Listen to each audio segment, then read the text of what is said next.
Okay, so let's go to our second discussion for the night. And it is the cabinet of the president, which has now been formed. 3 ministers less, but 45 ministers suggests that the president is ready to hit the ground running.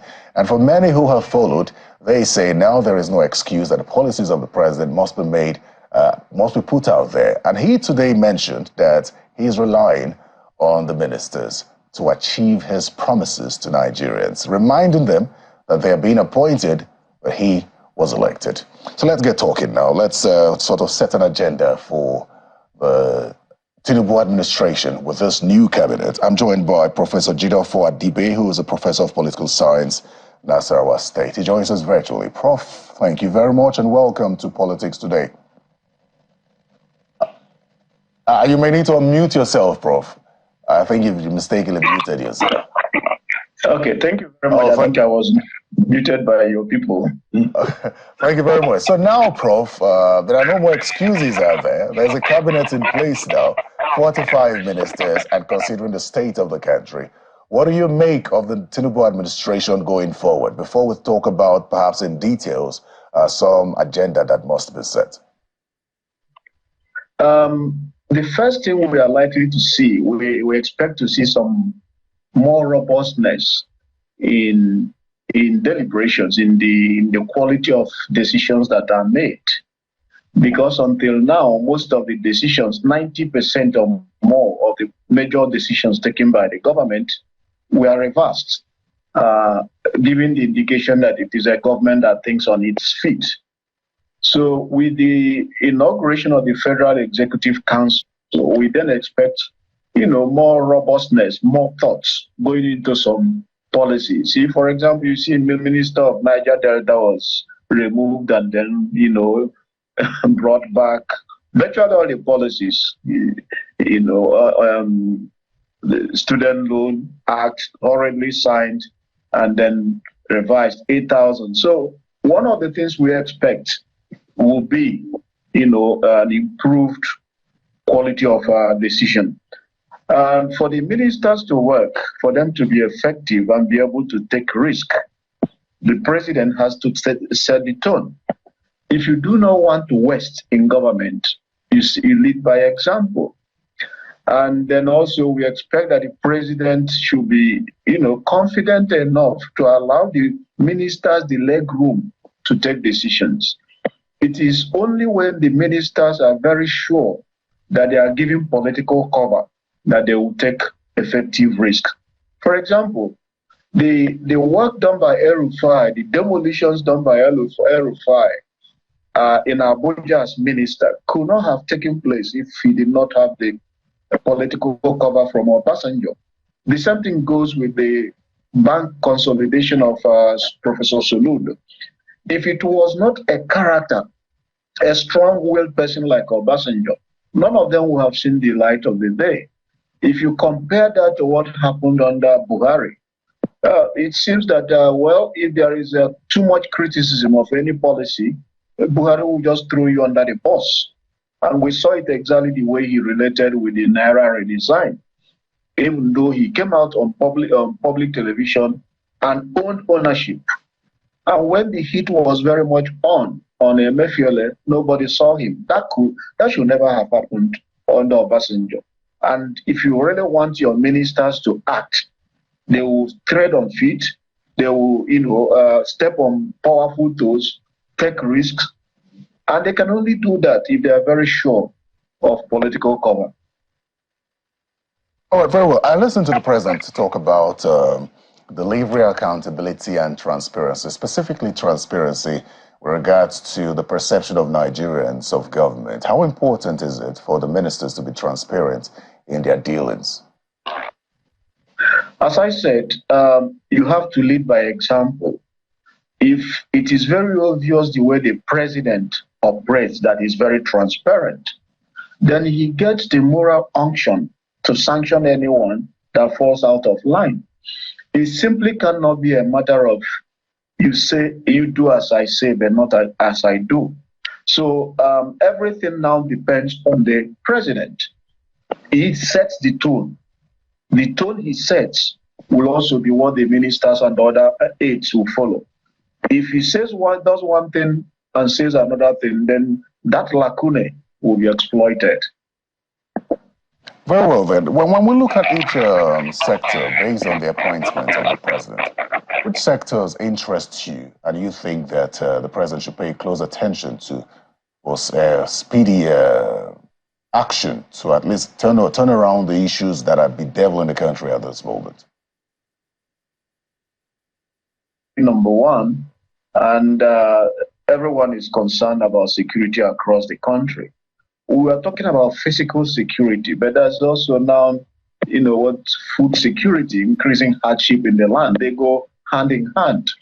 You cannot just be talking about kidnappers and separatist agitation when new dimensions are being introduced. New policies are,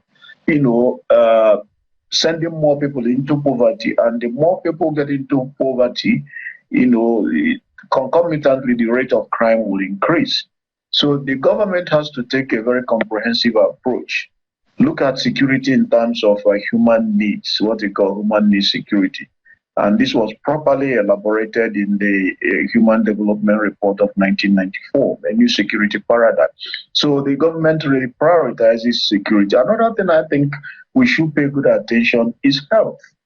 In the UK, in the past couple of days, there have been a very celebrated case of a nurse, one Lucy Letby, who killed 7 babies under her care and attempted killing 7 others, willy-nilly, willfully. And then you go back in history across the world, you find out that it's not an isolated case. In 2010, in the same United case, we have the case of Dr. Shipman, a medical doctor who reportedly willfully killed about 218 patients under his care. And then the same thing happened in Italy, in the US. There are so many serial killers within the medical profession. The difference is that in countries where the institutions are weak, where people will not be afraid and the institutions will not be afraid of raising red flag for fear of being accused of ethnic or religious witch hunts. Eventually, such characters, such bad apples are fished out and weeded out of the system. In Nigeria, it doesn't seem to be so. If we haven't heard about willful serial killers within the medical profession, it's just because our institutions are weak. And I expect the new health commissioner, our minister, and the commissioners at the state level to now take into consideration what has been happening in the UK in the last week or so, and try to put in place a system of checking abuses, of potential abuses of patients.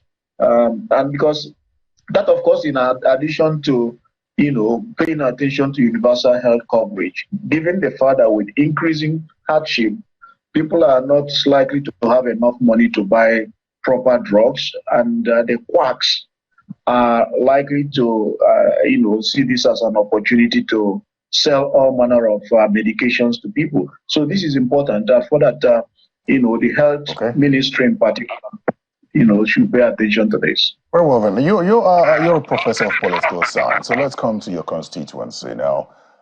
In the past years, we've seen how academic unions have embarked on strike. So I'd like to think that the education sector is very important to you. What do you expect of the minister with regards to addressing issues of education such that strikes will not arise? Well, paradoxically, if you look at many of the professors that had headed the education ministry, they tend to also not be able to have resolved the problems. So because sometimes the problems are beyond them. It is often a matter of a function of the extent to which the man at the top, is willing to look at the issues in the education sector. I'm among those who believe that the problems in our education sector goes beyond funding. It goes beyond taking care of the welfare of the staff, of the academic and non-academic staff members, as important as they are. There are also environmental under institutional problems that unless we solve them, it will be very difficult for us to achieve the goals. I give you an example. For example, if you go to South Africa, You have the regulator of higher education is called DOHET, Department of Higher Education and Training. Every year, it publishes a list of academic journals in which members of if you publish in those journals, they qualify you for promotion. Not just that they qualify you for promotion, it's also as a way of funding the universities. So at the end of every year, each university brings the totality of its publications in those journals. And your grant, a portion of the grant comes from your publications in those journals. In fact, each publication, I think, has you get 150,000 rand, approximately 6,000 pounds. So for that reason, there's a competition for publishing in accredited index journals, and that partly explains why you see them coming up top behind Egypt in rankings of African institutions of higher learning, because these rankings are essentially defined by your publications in quality journals. And in our own systems, it doesn't happen. It's beginning to change. It's just you cobble anything together, and the whole process of recruitment is also tainted. So there are several things I believe that the minister can do, but he cannot do it alone because the problems are beyond just the minister. Here's another problem. It's the poverty level in the country, and also considering the recent hike in quite a number of things as a result of, I beg your pardon, fuel subsidy. So we turn our attention to the Ministry of Humanitarian Affairs and ask what you expect of that ministry, considering that the number of poor people in the country, multidimensionally poor, as put by the National Bureau of Statistics, is 133 million out of 200 million. What do you expect the Ministry of Humanitarian Affairs to do in this regard? Well, the first thing I will want the government, not the minister, to do as a starting point is to take an audit of previous interventions. You need to be able to establish. We had trader money, we had various forms of intervention, school feeding. We have to do an impact analysis. We need, over these past 8 years, if you have good impact analysis of the various interventions, you will then know which ones worked and which ones did not work, and how to improve on interventions that you're going to bring. Just throwing in money into the system in the name of poverty alleviation will just go down the drain. Is anybody able to tell us about the impact of trader money or the social, humanitarian and social development ministry, the previous interventions? How did it help? Because despite those interventions, the number of people getting into the poverty have been increasing. And by the way, I see those interventions as handouts. What is really needed to solve the problem of poverty is not just handouts. It's serious macroeconomic adjustments, is addressing other fundamentals, problems with the employers of labor, problems that are confronting the middle class and others. They are all intertwined. It's just about being palliative. I think those handouts will never work. Not just because it's an opportunity for people to, create ghost names and become another opportunity for accumulation. It doesn't work unless we can find empirical evidence to prove otherwise. Absolutely. So as we round off this conversation, let me ask you this question just to wrap up. The president is known as someone, based on what they've said about him, as someone who headhunts rightly. And he's got a team of 45 ministers as he stands now. And you've also said that the buck stops at his table. But regardless, the president today reminded his ministers that he was elected by the people. They have been appointed, and he would expect them to achieve his promises. Well, then the question, considering the reactions that have trailed the ministerial list, is, at this point, from your perspective, has the president got the right mix of politicians and professionals in various sectors to do this job as it stands now? Well, there are politicians who are also professionals or technocrats. That where a politician does not necessarily mean you don't have technocratic skills. But I'm uncomfortable with the character of some of them. You can, for example, bring people who, if you want to take Wike, for example, as much as he built bridges and everything in River State, the reports claim, BBC reports said the elections were rigged. Manipulate, who did that? If it was him and you are rewarding him with a position, what message are you passing? If you look at Ganduje and all those allegations against him, if you're rewarding him, what messages are you passing? So it goes beyond the mix, because you can use your ministerial list to send a message, not just to the investors, but that you are capable of engineering it.